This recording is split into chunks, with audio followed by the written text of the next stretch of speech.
G'day legends. So this is one of those videos that rarely gets made in the MMA space, but I feel like it does have to get made. So just so it's like on record in there, out in the MMA community, right? Let's talk about Jamahal Hill and his loss. Let's talk about how he's taking the loss and what we can do to help repair the bridge between where Jamahal Hill is and the MMA fan base going forward. Because honest to God, yeah, creators like myself and just us in general in the MMA community, we do like to go on for hours and hours and hours about just how funny it is with these fighters. These fighters and their coping, how horrible they are with their fighter IQ in the cage, how much whinging they do, like about how much they're getting paid, even though we don't even think that some of them deserve to get paid as much as they do. Kevin Holland, for example. There's so many examples of us, the fans, being negative towards the fighters that I think like just a little bit of positivity every now and then would help.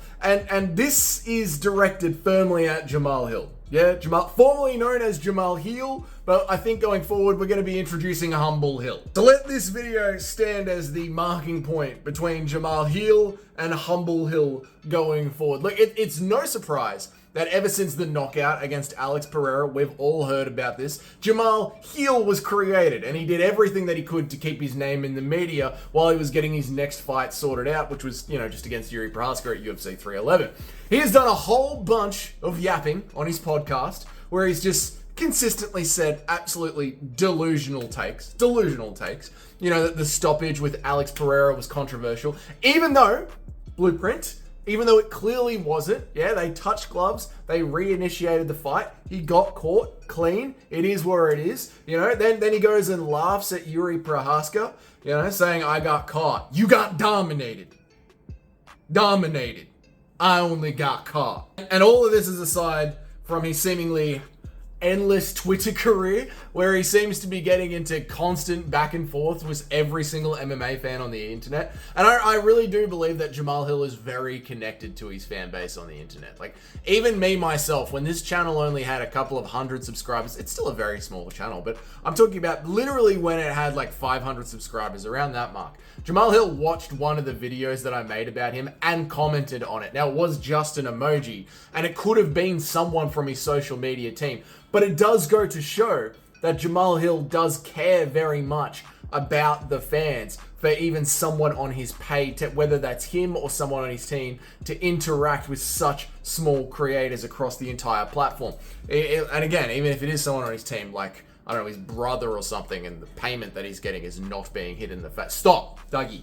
This is a be nice to Jamahal Hill video. Just calm down. Honestly, you can't help it sometimes, can you? you make so many of these rage out videos, you can't help but still poking the bear and having some fun. Anyway, look, it's obviously all culminated with him getting dominated against Yuri. He was the one who got dominated this time against Yuri, and it really crashed down on him. Like, everything that he has done online to build up this fight in the future, this villain arc that he was building for us against Mogomed's little bro, Alex Pereira. R.I.P. Pereira, it's going to be over at 313. But this villain arc that Jamahal Hill was building for us, when he walked out of the arena at UFC 311, it came crashing down on him that entire future storyline was over. It's super sad. If you haven't seen it, check it out so you know what I'm talking about.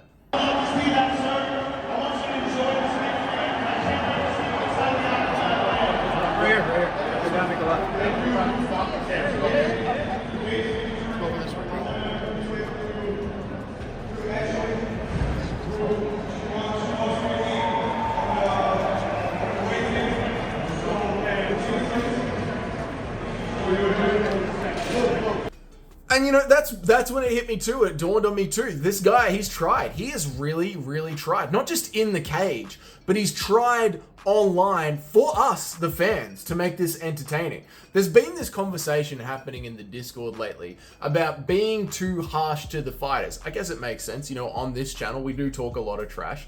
And I understand it. These guys are modern day gladiators. They are giving up actual brain cells for our entertainment. Their lives are going to be changed in the future when they are drooling in wheelchairs. And it's going to be because of the sacrifices that they have made for us as entertainers, but also for their own personal glory and legacy. This is the dichotomy in which these fighters walk. This is the sword on which they live.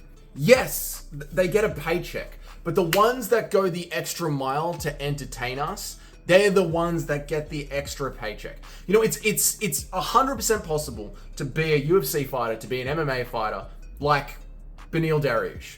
Get in there, a little bit of striking, a lot of wrestling, stay safe, thank God, get out, you know? Awesome. But you are not gonna have much of that higher level career, those big old paydays. That's not exactly going to live throughout the annals of time and legacy in the game. Now, some ultra hardcore wannabe, obviously, that like they're gonna remember Beneil Dariush forever. I'll remember Beneil Dariush forever. But the ultra hardcores will get it. But to the masses, to that rabid just bleed fan base, the ones that essentially generate the money and give these guys the chance to become the rock stars that they are. We do, and the sport does need those fighters. The fighters like Jamahal Hill, like Paddy Pimblett, like O'Malley, like Izzy, and even Kevin Holland as well. We need those fighters to talk a little something. We need them. Because if it was all handshakes and thank God and bows, it would generate about as much money as a global curling contest. And that is just factually true because we have seen highly respectable martial arts throughout all of time, and they just do not generate the kind of interest that the UFC does. And what is the defining factor between the UFC and your regular global Taekwondo tournament? The UFC looked at the WWE years ago and went, how can we tweak that and bring that to MMA? The UFC was a spectacle. You need the spectacle to generate the money to pay the fighters for them to live that extra lavish lifestyle rather than just your regular curling Olympian that nobody cares about. We need the Jamahal Hill fighters to stir the pot and get us interested. It's what makes the UFC platform the UFC. But with that comes the emotional response in which they are looking for. Just like Gaethje gets the love and admiration over Jamahal Hill's recent year, absolute abuse and ridicule. That is, again, the sword, the line in which they walk. These fighters deserve to be mocked. They are trying to get an emotional response out of us, and the emotions are good or bad. If you are trying to get an emotional response, it's not up to you what this person's emotional response is. You're trying to just elicit something.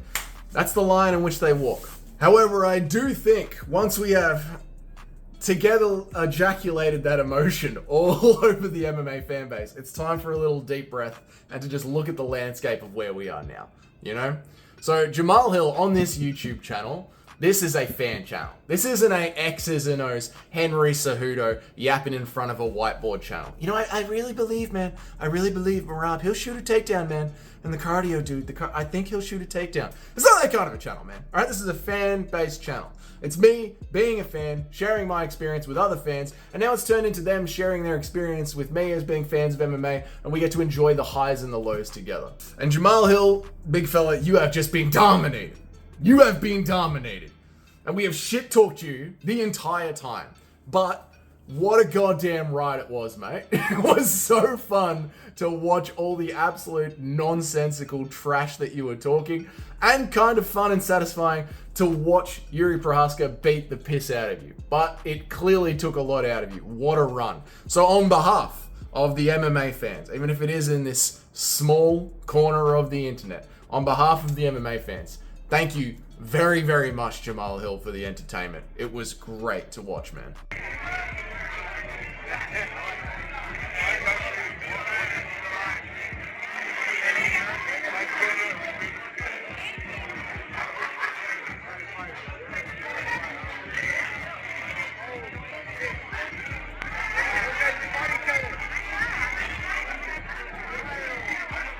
That was it, boys. Like I said, I just wanted to make this video so it was at least out there on record. Somebody had to say it. Somebody had to say it. So I'm happy that it was out there on record. If you enjoyed this video, get it. My name is Dougie. I try and make an MMA video every single day of the week, Monday to Friday, and I try and go live about 3 times a week. If you want to know when all that stuff happens, you hit the subscribe button to know when the videos drop. You hit the bell notification to know when I go live. And if you're already on board with the channel, please leave a like to help this video get out there. This isn't a rage bait video, so it's probably not going to do very well. So your like would be very appreciated for this one, boys.